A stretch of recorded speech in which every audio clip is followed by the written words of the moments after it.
Hello, hello. It's Tuesday again. We're continuing our Tuesday at lunchtime IG Live. This week, I have Shannon joining me to talk about her book, Proactive Genes. It's going to be a great conversation. Really looking forward to talking about parenting and genetic mutations. Oh, here we are. Awesome. Together. Hoping this will work. Here we go. Hey, Shannon. How are you? I'm doing well. Thanks for making the time. Thank you for having me. I'm excited to chat today. Yeah, absolutely. Um, I was trying to remember this morning how we connected because I feel like you were one of the first people that I found online who was like a parent who was talking about what they'd been through. I found your book really early, but I don't have like a memory of the first time we chatted. I Do you know. remember? I don't know if I do either because it seems like a long time, but we haven't actually connected in person yet. I'm really looking forward to the day when we can finally do that. I know, me too. And Really excited to hug people again. I hear you on that for sure. But I don't know. Perhaps it was through the Bassett Center that we connected. Oh, maybe it was. They had a bunch of events, and I think maybe there was some maybe virtual events that maybe we came upon together.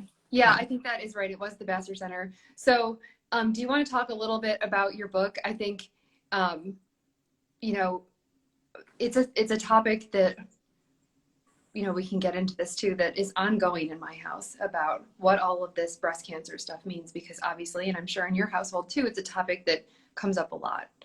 It is. The project, started out of necessity.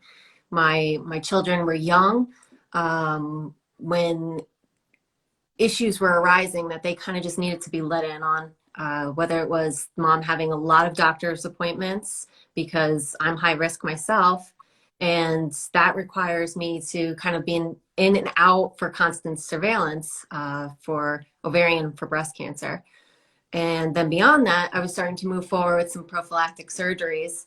And that required discussions because they needed to understand that mom might not be up, 100%, and that mom was doing this to be proactive and protect her health and make sure that she was around for the long run. So as I was starting to think through how to introduce that to them, I started to think about, where do you start? Especially with my little ones, at the time we started these conversations, they were really young, kindergarten, third grade, and it's a big topic.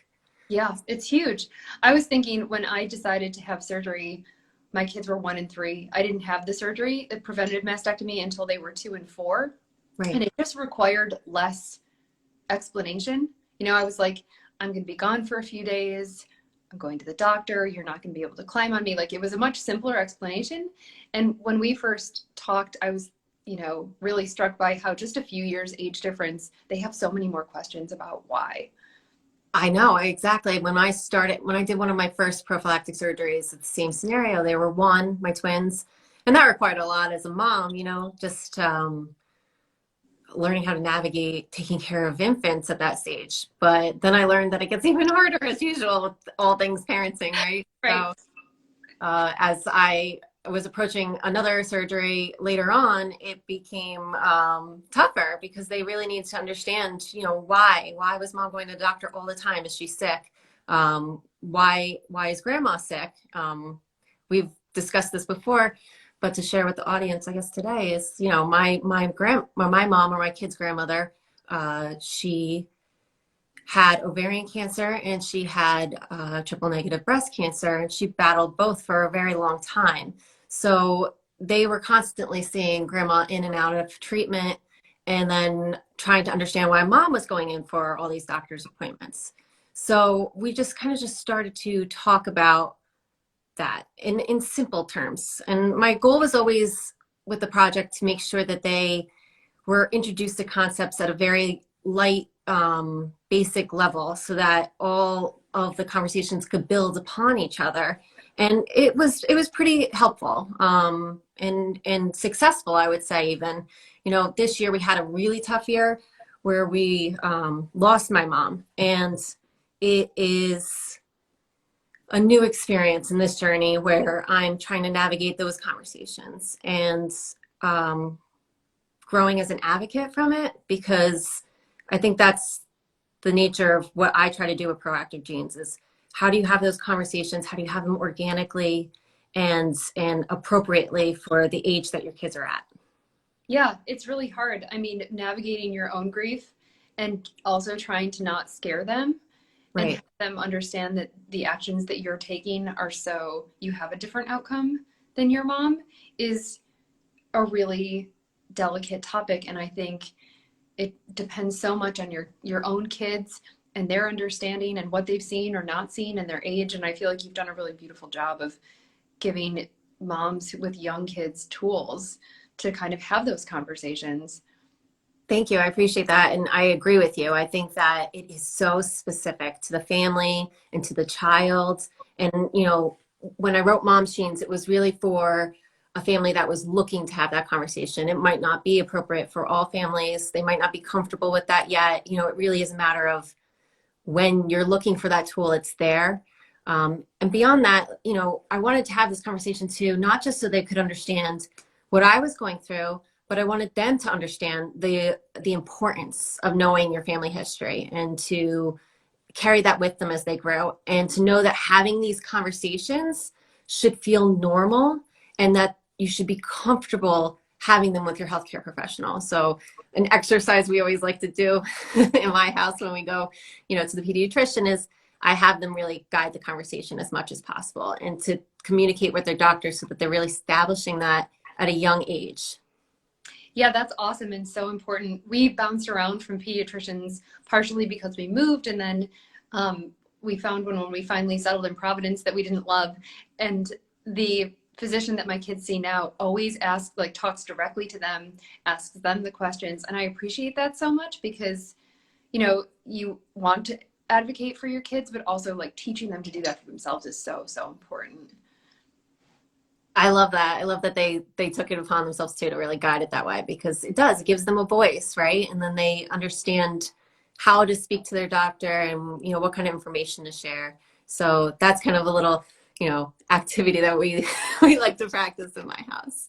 Yeah, that's great. So do you have any tips for parents who are trying to have those conversations or who've sort of avoided them but know that they're coming? Yeah, I guess my tip would be to really take it slow and let the child guide the conversation. You'd be surprised at how many questions they have. And if you sit down and really listen and engage with them and let them speak about, what their fears are, their concerns, or, what do they know? What do they know about the family health history? What do they know about genes and what kind of stuff they inherit from their mom and their dad, and try to like guide those conversation in simple easy to navigate terms to start, and it opens the door to future conversations where not only establishing that baseline and that comfort and having that conversation, but really looking down the path you can grow upon it. Yeah, totally. I think that's such an important point too, is like knowing and understanding that you're not going to address all of their questions in one Like, discussion, that like you might say something that 2 weeks later or 2 years later, they're like, hey, remember when I asked about this and you said that? And it could be, I find that it's always when we're in the car, me like too. Oh my gosh, it's so true. where you're like, oh God, I can't get out. And I don't know if it's the like that there's no eye contact and maybe it feels like a little bit safer to kind of like quietly ask something from the back seat.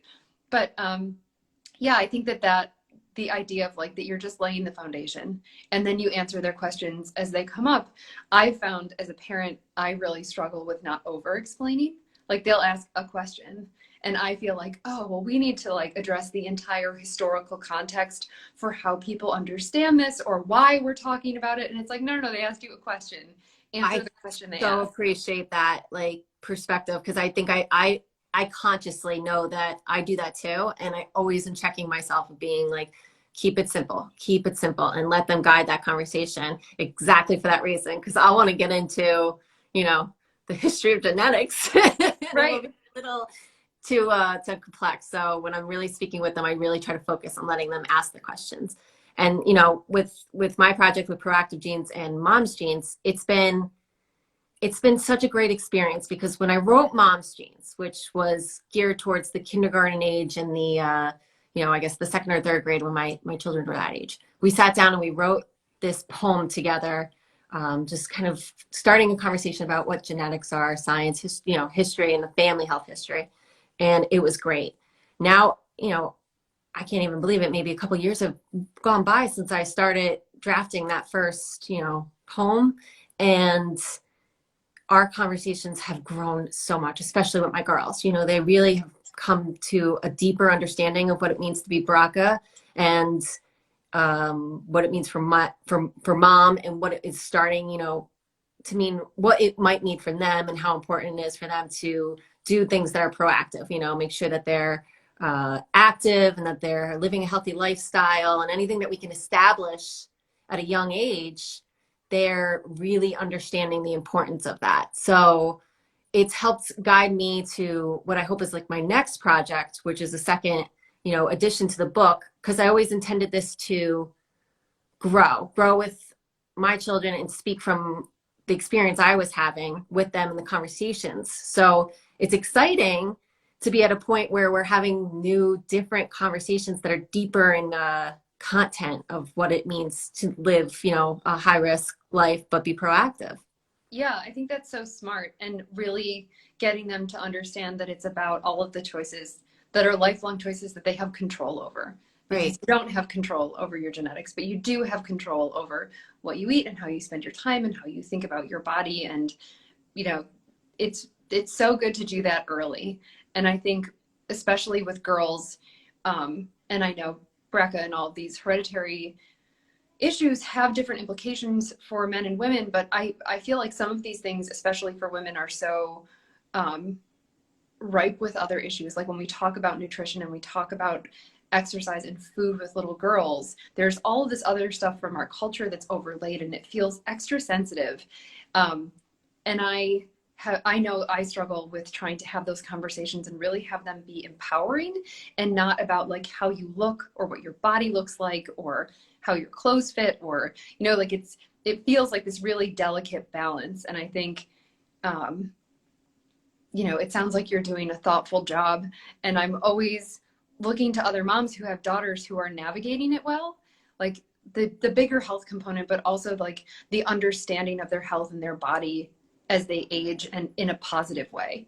Right. It's such a minefield of, you know, conversations where you really have to be very careful, because you don't want to create fear, and you don't want to create anxiety or stress, especially at such a young age. So it's really about, you know, at least in my house, trying to keep it simple and honest, and letting them guide the talk as much as possible, but introducing those concepts to them so that they're not caught off guard at a young, you know, an older age. And again, that's what's appropriate in my home, but it might not be for everybody. You know, they might handle those conversations much differently, and that's completely appropriate. You know, it really depends on the individual. So Yeah, I think you at least give a good framework, even if someone's interpretation or the conversation they want to have is different. It's always helpful to see how somebody else is doing it, so you know you're not, one, alone, but two, starting from scratch and how you want to figure it out. So thanks for the work that you're doing. oh, thank you for having me today. It was such a pleasure to sit and chat today. Yeah, it was really good to see you. So if people want to follow along, where can they find you, and where's the best place to get Mom's Genes? And, you know, is there a way, like, are you looking for people's stories and insights? Like, what's the best way to kind of reach out and chat with you?